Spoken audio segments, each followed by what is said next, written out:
What's blue and kills grannies? Hypothermia, Darrell said. Get your granny some Thermix for Christmas.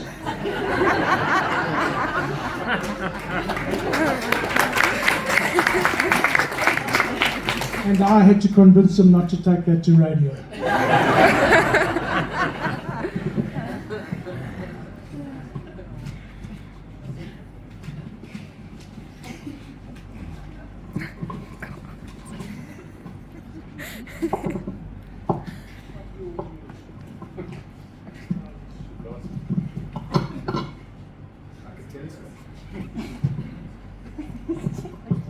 Darrell Duvall, a 1973 model.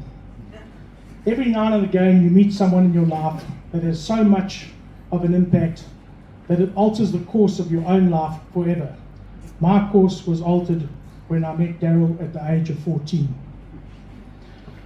Darrell had one answer for most things. It many times led to an event or trouble of some type, and that was, I was born in Rhodesia. I'll give you some examples. Darrell, don't tackle that cow. I was born in Rhodesia. Can you go down there on your bicycle? I was born in Rhodesia. Darrell, those Dutchmen look fucking big. I was born in Rhodesia.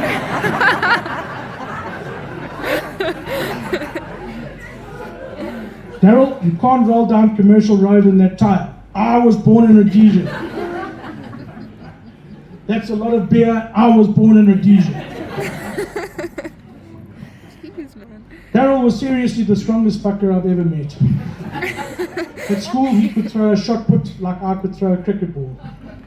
He had this amazing strength that very often was displayed with a slap on the back that could make you pirouette, or you'd get one of these rib-cracking hugs. Darrell's strength was also directly proportional to how much beer he had consumed. I'd like to share some funny stories with you about some of my adventures with Darrell.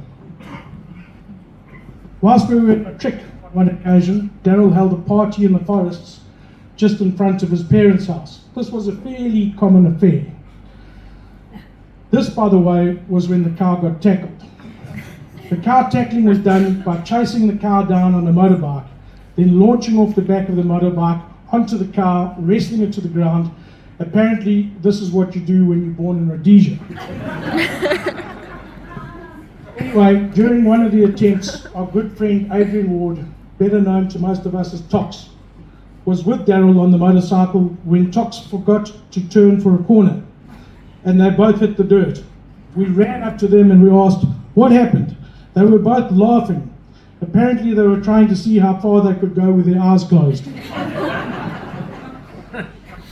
Later that night, Darrell's mother Evie phoned me to tell me that Darrell had broken his collarbone playing silly buggers, as Evie would love to say.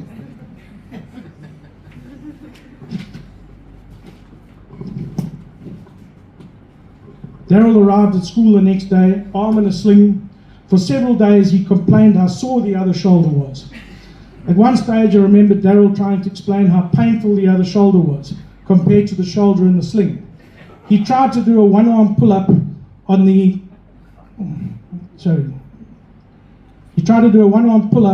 school door frame with a good shoulder, but he said it was just too painful. He then pulled the arm out the sling of the broken collarbone and did 5 pull-ups in a row. What? About a week went by, and then Darrell arrived with a sling on the other side.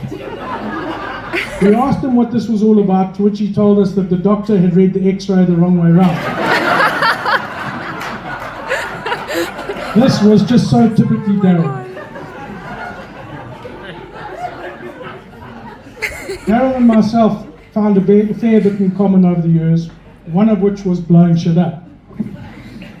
We would buy these crackers that looked like sticks of dynamite, light them, put them in a post box, and then run like hell.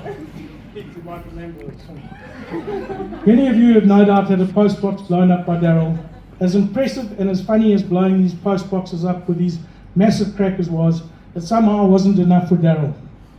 A good and slightly older friend of ours, Terry Wassam, lived 100 meters down the road from Darrell. Terry loved his carpentry.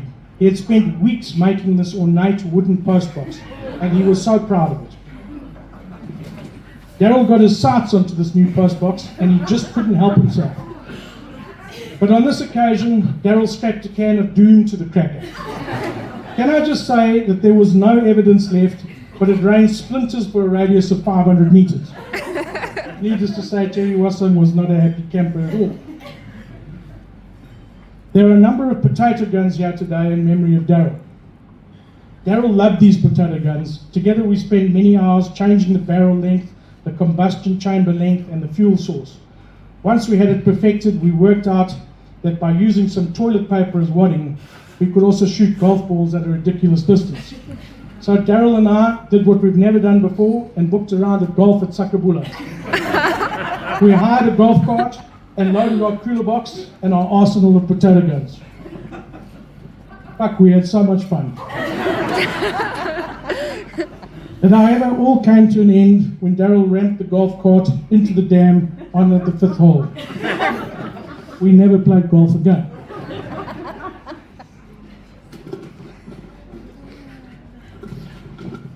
Soon after the golf event, the potato guns came out again. We were invited to my nephew's birthday party. I think he was turning 4. Darrell and I decided to bring along our potato guns for some entertainment value. To say things went pear-shaped is an understatement. In short, we had got into the source, and Darrell and I had just thought it was so funny to shoot my brother's neighbour's satellite TV dish. His neighbours were Portuguese, and every time we hit the poor dish, Darrell would shout out, what don't the Poros have? And then he would shout out, Mnet, and just kill himself laughing.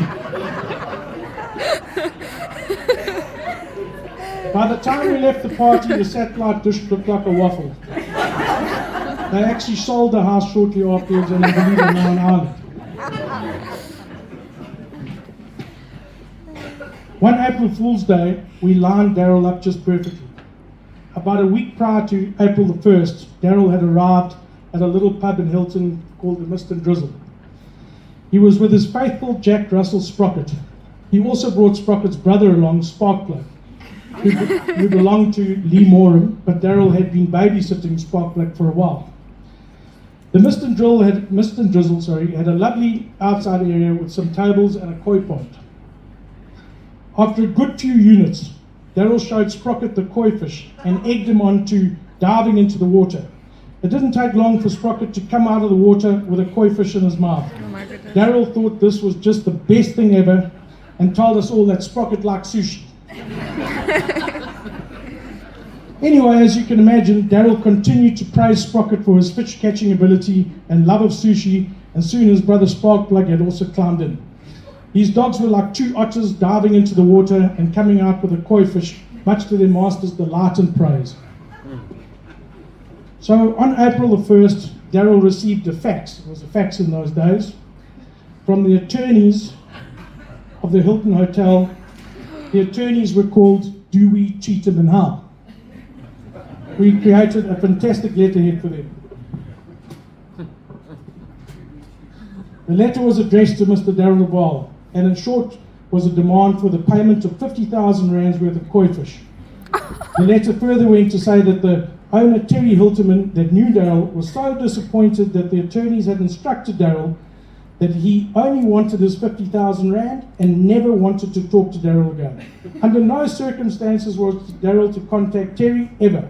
In fact, if Darrell contacted Terry, Dewey, Cheatham and Howe were instructed to then file a case of malicious damage to property and theft of koi fish with the Hilton police.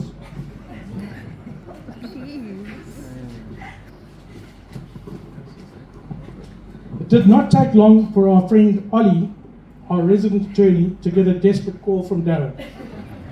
Ollie gave Darrell quick advice and reminded him that he too had witnessed the event and that the best thing to do would be to pay the 50,000 rand as soon as he could. Darrell then phoned me and some others, and the advice was the same: you better pay him quick. At this stage, Darrell was in quite a quandary. He then phoned Lee Morum, Lee was in it with us. He told the whole story to Lee, and then suggested to Lee that maybe he should pay half because his dog was involved. Lee refused to contribute, and Darrell was as mad as a snake. He phoned many of us again, telling us what a pussy he was being, that to his dog he should pay half. But we all agreed with Lee and just said, Darrell, I don't know, you were looking after the dogs, you must pay. Eventually 12 o'clock midday came along and we phoned Darrell to tell him that he was an April Fool. He was so relieved and so angry at the same time. Then he told us that in desperation he'd tried to contact Terry Hilterman and had left a message on his phone telling him how sorry he was about the koi fish and that he would like to make a payment plan.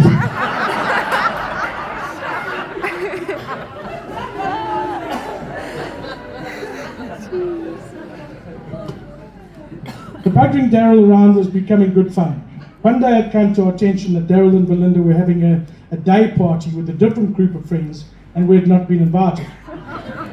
So we arrived early at the house that morning with a generator and a welder and we welded the gate shut. This, however, still did not get us invited, so we came up with plan B. The Quick Spa at the time had been running a competition where you could win a Weber bra. Each time you shopped, you put your name and number on your slip and went into the box for a draw. Quick Spa had a fair amount of Indian staff, so to be authentic, I asked an employee of mine who was an Indian to phone Mr. Darrell and congratulate him on winning the bra. Naturally, he was told that he must collect it right away or they would do another draw. By this time, Darrell was a good few beers down. He arrived at the Quick Spa shouting, I've won, I've won, I've won! He picked up the Weber bra and started walking out of the spa, holding it up like a trophy, shouting again, I've won, I've won, I've won!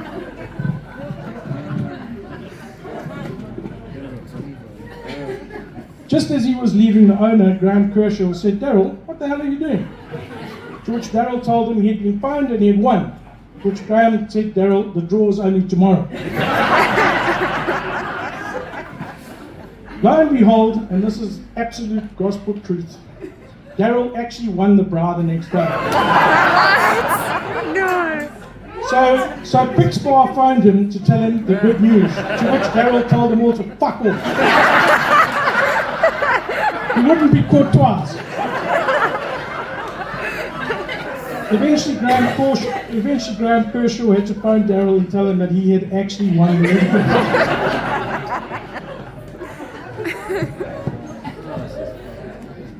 Going back a bit in time again, when Darrell was still living with his mum and Richard, he bought a compound bow. I came to visit Darrell one morning to find him in his underpants with his compound bow hunting hardy-dars in the garden. He was so pleased to show off his new bow and said, watch this. He pointed it up to the sky and let the arrow go, which disappeared into the heavens. I ducked for cover, knowing what goes up must come down. Darrell too quickly cottoned on, and we were pinned to the wall under the eave of the roof, looking for this arrow, waiting for it to go through re-entry. When we saw it, it was way off course, and it wasn't going to make his garden. We stepped out and saw the arrow go plumb into the middle of the neighbor's roof. Without even thinking, Darrell, with his athletic ability, jumped from one wall to another like a goat and launched himself onto the neighbor's roof. When he was bending over the arrow, and don't forget, at this time he was still in his underpants, at that precise moment, the neighbors arrived home. And you just imagine Darrell in his underpants trying to tell the neighbors why they have an arrow sticking out of their roof. Fuck, I had a lot of fun and adventures with Darrell. We rode quad bikes from Hilton to the top of Sarnie Pass. We got banned at Crossways, which was unfair for whatever reason. We've been in the headmaster's office together many times. We've been beaten some by big Dutchmen because one of us was born in Rhodesia. We've slept on the railway line to ambush bandits at 2 in the morning. We've played a lot of tennis in Hilton. Tennis was Darrell's code for doing 360s and handbrake turns in the middle of the night in the field next to the Hilton tennis courts. Darrell flipped a racket or two, by the way. Our good friend Janet put it so well. Meeting Darrell, even if it was in the supermarket, was made into an occasion. We miss you, chump, but we'll never forget you. Here's to Darrell.